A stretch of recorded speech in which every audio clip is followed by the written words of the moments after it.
What is good, Ninja? Ojo over here from Player Essence, and welcome to another PE News. I know it's been a bit crazy with all the Nintendo madness going on, but we're going to keep this train going because we've got information on Monolith Soft's new project. You guys all know me, Monolith Soft, along with Intelligent Systems, are my favorite developers at Nintendo, and we've got some more tidbits from their new project according to some job listings and some stuff that shoutouts to Momo via Reset Era has dug up. Now I'm not going to go over the full thing here because guys, this is a big list of stuff when it comes to the job listings, but I am going to go to the too long didn't read, so I am going to go to that part. And once again, shoutouts to Momo. I will have a link to the post on the Reset Era for you guys, and we're going to start off with the battle system. Well, we learned earlier that they are looking for someone to develop an action battle system. We now know they're looking to incorporate some sort of character leveling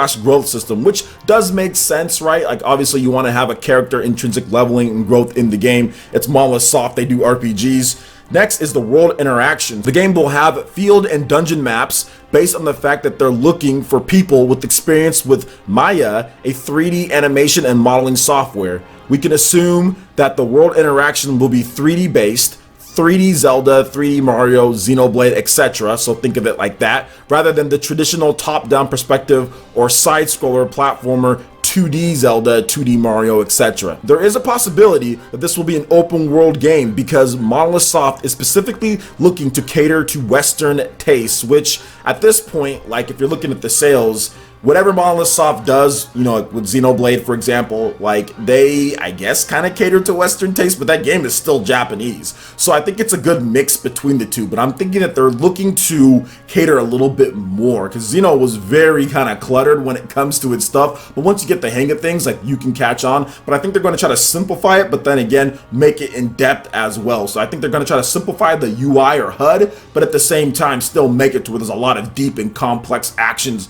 in the game. Now let's talk about the scenario as well. So the game appears to cover the fantasy and medieval genres. It was mentioned that the game will have online functionalities, but it also sounds like it'll be a single player experience. They're looking for someone who has experience with movies and dramas. They want someone who can create a fully realized world with a variety of cultures, languages, and industries. It's interesting to note that they're looking for a scenario planner, even though Tetsuya Takahashi himself was the scenario planner for all 3 Xenoblade titles. We haven't received confirmation from the man himself on whether he's working on the project or not. In addition to that, he's already thinking about the next Xenoblade title. My gut feeling is that they're looking for some young blood as part of Nintendo's initiative to create interesting new IPs.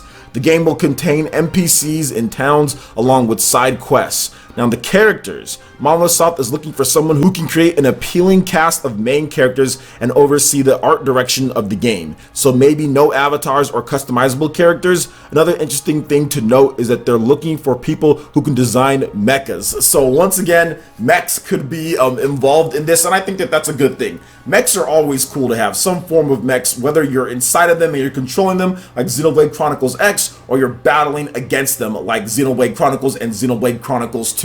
I think mechs are always awesome to see, and even if you look at like Poppy and stuff like that, that's like a form of a mech as well. So I'm really looking forward to seeing what this game becomes, just because Monolith Soft, they are the best. They are the best, if not one of the best. To me, it's Intelligent Systems and Monolith Soft. It's like between those two developers when it comes to Nintendo. But don't get me wrong though, don't get it twisted here, guys. Like the Legend of Zelda team, Super Mario Odyssey, they're just as good, if not better. I'm just talking about in terms of RPG games, RPG development. I'm not sure if there's a better studio out there than Monolith Soft. You know why? Because they're the ones who've created some of the most influential and greatest games of all time, from Final Fantasy to Chrono Trigger to Chrono Cross, Secret of Mana, Secret of Evermore. They were there during those days, the golden age of RPGs. Super Nintendo, the PS2, they've done it. They've been there, done that with Xenosaga, Bytes and Katos on the GameCube, Xenoblade. Their reach spans so far. So this game has me incredibly excited what this is going to turn into, because it looks like they're trying to expand and create something even bigger than Xenoblade Chronicles 2. Now, one thing to note with Xenoblade Chronicles 2, guys,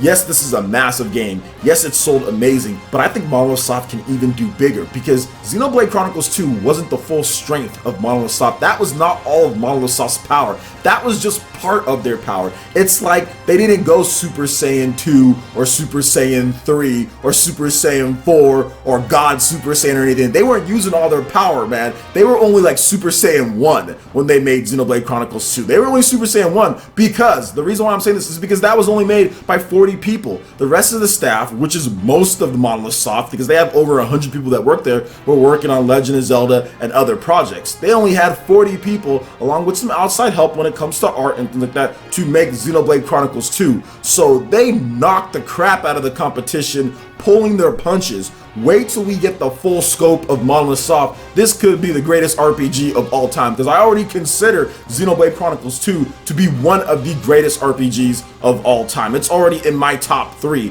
So with this and their full power, full Super Saiyan going, man, I mean, I don't think this is going to be a question that this could be the greatest RPG of all time, or definitely up there, just because they're going to have everyone or nearly everyone on it. There could be potentially new blood being brought in, but it looks like they want to make a game that not only surpasses what Xenoblade did, but what surpasses what the original Xenoblade, Xenoblade Chronicles, and Xenoblade Chronicles 2, along with Xenosaga, making that huge open world, making the fully realized characters, and improving upon their weaknesses like they did with Xenoblade Chronicles X to Xenoblade Chronicles 2, with the art direction and the character involvement and the facial expressions and everything like that. They made big strides from those games, but it looks like they want to take the next step when it comes to the world and the graphics and what they're going to do, and simplifying things a bit and getting bigger on a worldwide scale. So if they were able to knock out all of these ambitions, guys, which I think that they're going to be able to do, this will be the new best-selling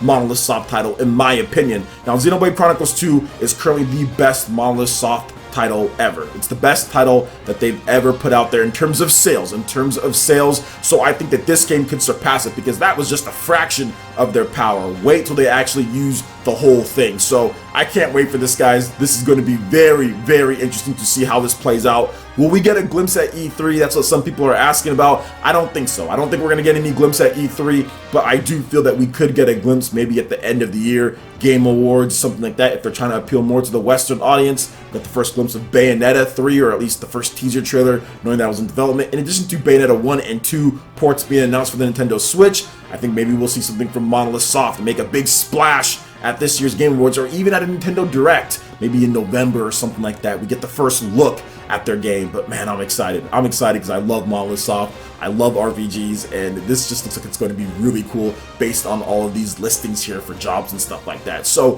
what do you guys think about all this when it comes to Monolith Soft? What's your favorite Monolith Soft title dating all the way back in terms of what they've worked on, Tetsuya Takahashi? Let me know your thoughts in the comment section below. Alright, Ninja, that wraps it up for this video here. Go ahead and check out the links in the description below. We got Facebook and Twitter. Go ahead and give us a like and a follow on our social media. Really helps us spread the content of Player Essence across the internet in addition to YouTube. Also, make sure you check out our Patreon, Twitch, and YouTube live gaming pages and consider supporting Player Essence. When you do so, it gets you access to all sorts of cool benefits, perks, rewards, and emotes via YouTube sponsorship. So check out the link in the description below and consider supporting Player Essence right here on YouTube. Hit that like button if you did like this video. Lets me know you guys want more content like this going forward in the future. And subscribe to Player Essence for the latest RPG, Japanese, and Nintendo gaming news. Thank you so much for watching. I will catch you, Ninja, for the next video. Peace.